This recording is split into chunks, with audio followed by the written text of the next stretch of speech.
So it's been 10 minutes and the little result ready dot on our test has filled, and we're in the 5-minute window to read the results of my urine test.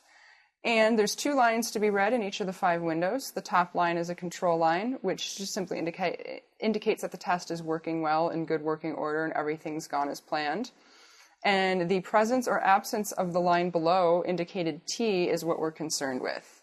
If there's a line present, even if it's faint, that indicates that the test is a negative, that there is no drug metabolite of that particular type of drug to be found in the urine.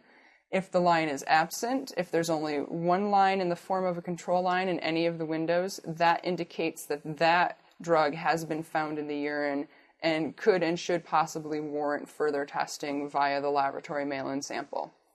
So taking a good look at my urine sample here, across the board, 1, 2, 3, 4, 5, there are lines present, meaning I have tested negative for all 5 substances that this particular drug test does test for. There's no guarantee of positive or negative. You can suspect somebody of using drugs and maybe there aren't.